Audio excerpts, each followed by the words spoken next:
So in this video, we will talk about use case for Proxy Arp and how it could be beneficial if you enable that feature. So Proxy Arp, basically what it does is it lets you ARP for a given subnet. So what do I mean by that? Here's a use case for a proxy ARP, right?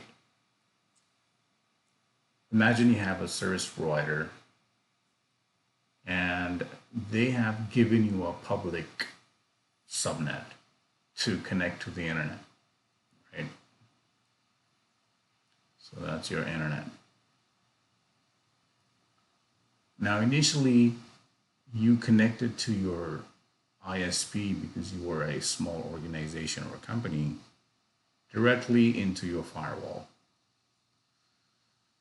And the public subnet that they gave you, for example, is 1.0.0.0/24.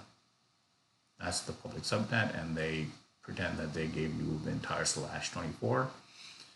And their IP is .1 and your firewall IP is .2 on this subnet.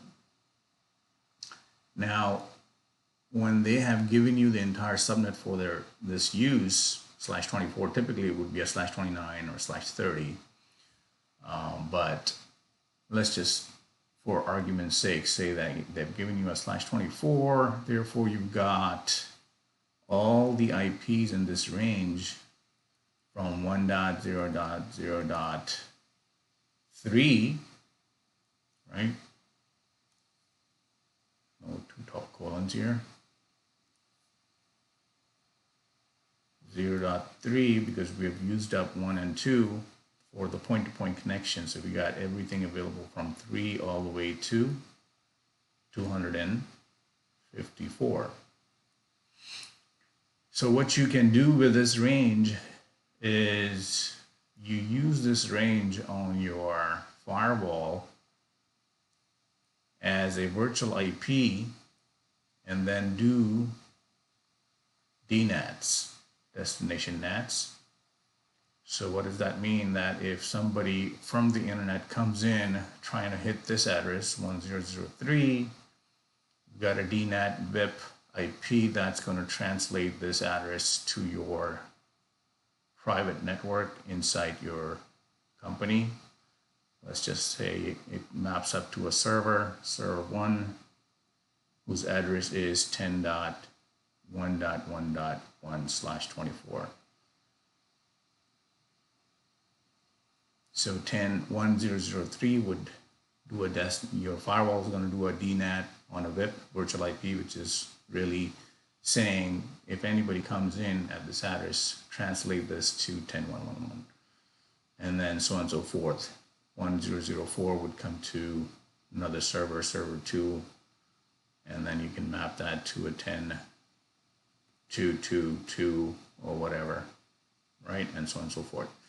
Now, since you're a small company, you're directly connecting to the firewall circuit, and then obviously you don't have redundancy. Now you want to introduce this design here, where you want to put in a WAN router in the middle so that you can bring in a second ISP with another router, and then from there you can move to the firewall.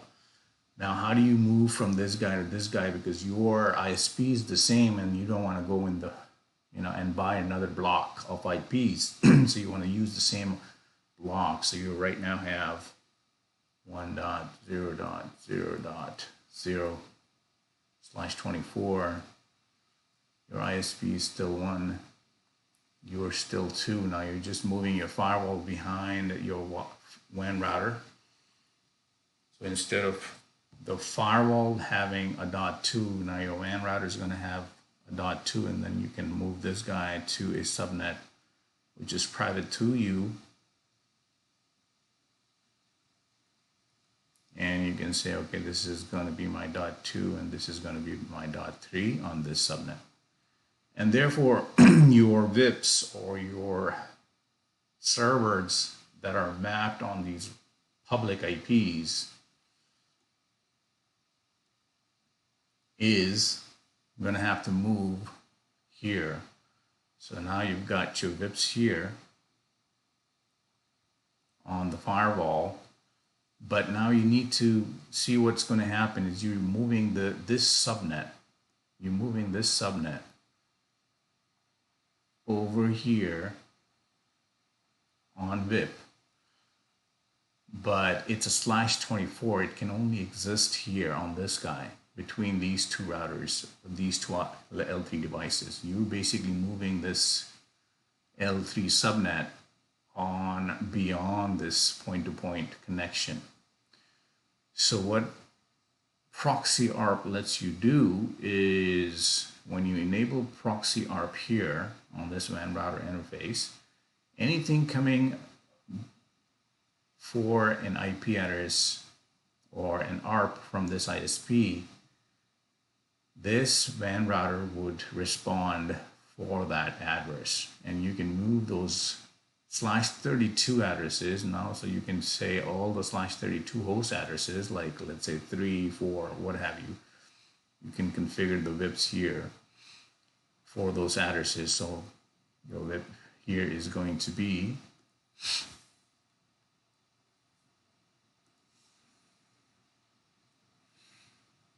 100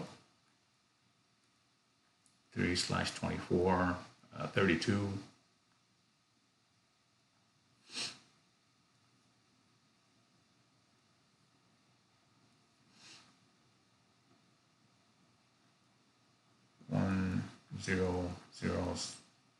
1004/32 and so on and so forth until you get to 254, because you got the entire subnet available to you.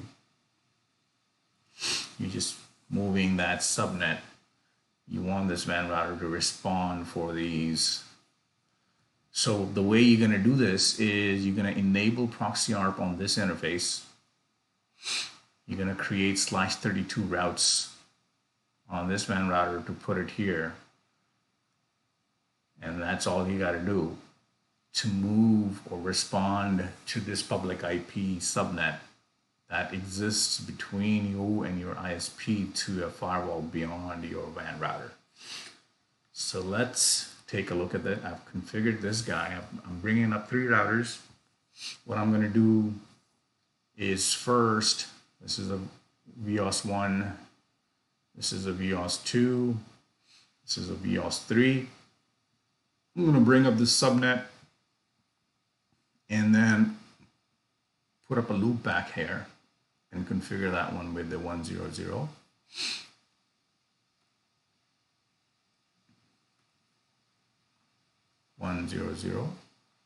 3/32, and then move this 100/32 1003/32 here and enable this guy to respond to this guy, to the ARPs. Okay, so VOS1, let's bring this guy up. VOS2,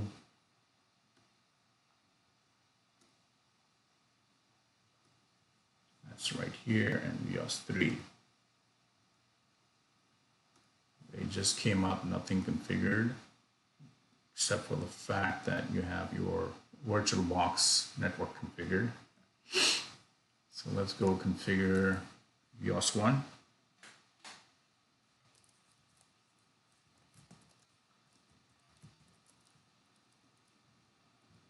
Show interface, nothing here. This is an E0 right there, this guy. E0 is this interface right here. I'm going to configure this with 1000 subnet /24 subnet. Address is going to be 1001/24. Commit. And I'm going to configure the routing just to say that all the default routes just to go back to the VOS3 routing would be from here. If this is the subnet, then I'm just going to respond to this subnet. So I can just do this for V3, just the 10.0 subnet.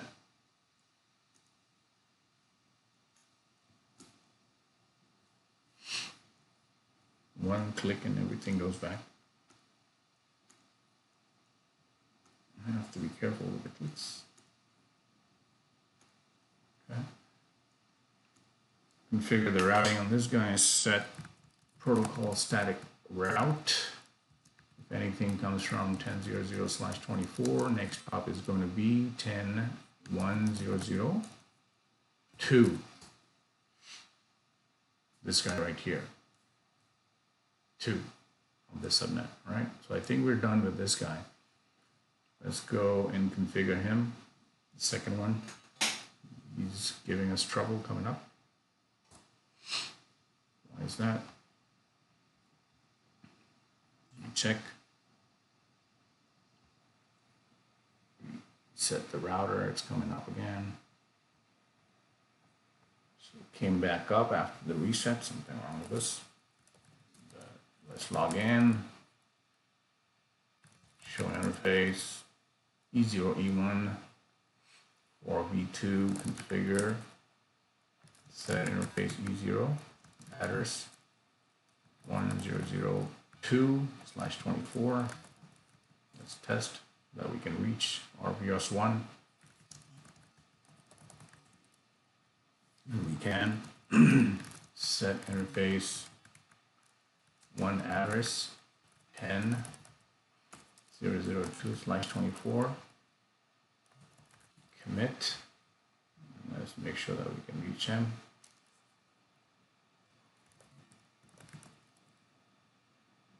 Show interface. Set interface E0. Address 10.0.0.3.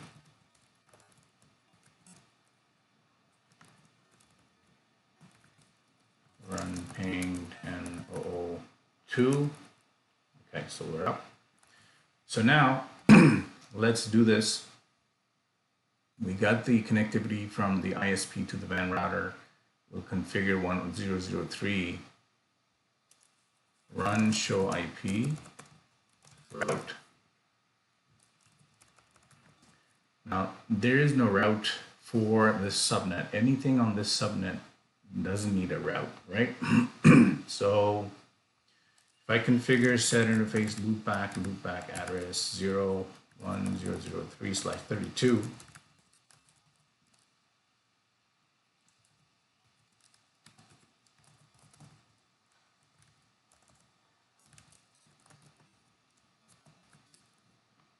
I should be able to ping him without a route, right? Because it's on the same subnet, even though this is on the loopback. He knows where to send it. Right? There you go. So now I want to move this guy 10.0.0.3 behind this WAN router to my firewall, like in the previous, the diagram that's hidden behind here. So you're moving from direct firewall ISP circuit to a WAN router and beyond behind it. So let's move that /32. Delete. Commit. So now I don't have connectivity to the loopback. All right. I'm going to configure that here. Configure set interface loopback address 10.0.0.3/32. So now I've moved this loopback on the same subnet to my firewall because that's how I had it in my small company. Now I'm going big. How do I make sure that this router responds? Now, first of all, you need to make sure that your route exists here. So we're going to say set protocol static route. Quad 0, next hop is going to be your 10.0.0.2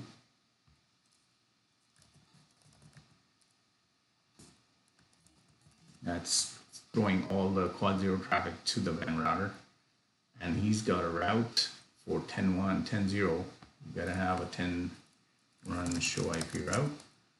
Set protocol static route 10, anything from 10, originating from 10, which is this subnet here, /24. Next hop is going to be .2.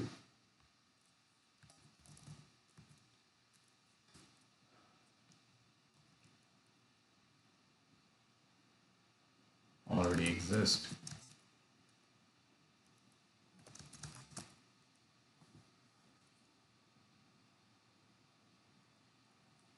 Okay, discard, run show IP route. It's not showing up. So the next hop, you configure the static protocol route to come and reach the 10.00 subnet on VOS1.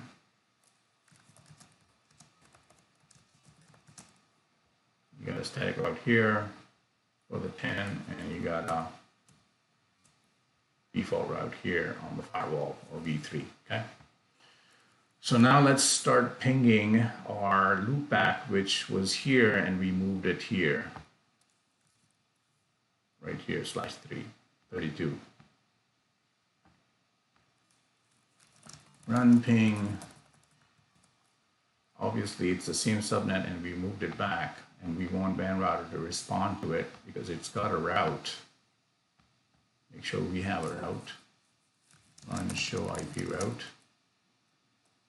We don't have a route, so we have to put set protocol route static route for 1003/32. Next hop is going to be 10.0.03.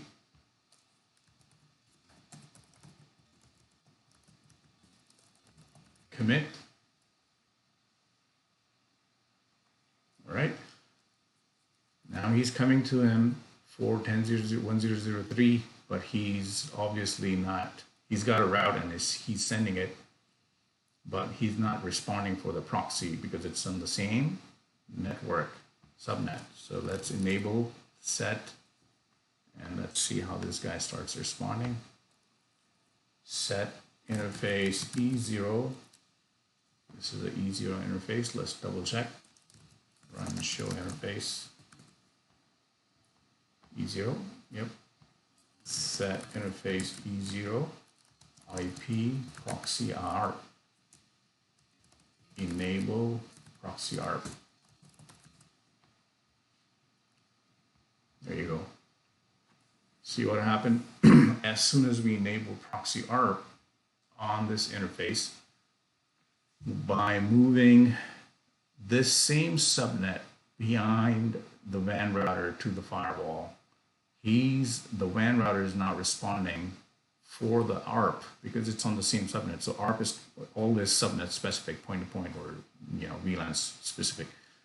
So he's now responding for this, even though this address does not exist for on the WAN router itself. Now let's try this with a different address. Let's try this with 4.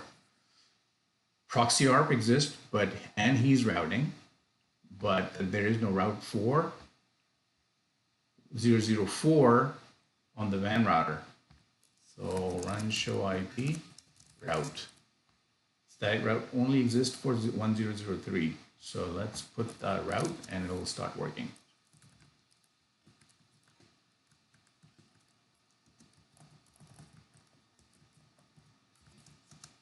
Next hop is 10.0.0.3. And we have to also see how it changes.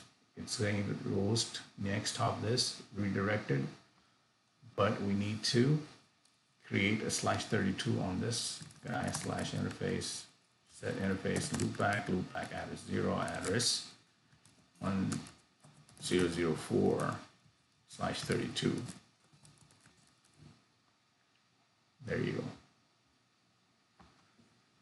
So that's basically how your proxy ARP is functional for a use case like this, where you have initially started from an ISP with a /24 subnet, and you've been using the public addresses on your firewall. This is just one use case. There could be many. But now you want to introduce the WAN, and then you want to move all your subnets behind the WAN router. So this was existing here. Now you want to move it behind. So you introduce V2 in the middle. This is the diagram of how it looks. Enable the proxy ARP. Make sure you have the /32 routes here for all the subnet IPs or /32 IPs that you're moving back. And as soon as you have the routes and enable the proxy ARP, you are in business. Hope this helps.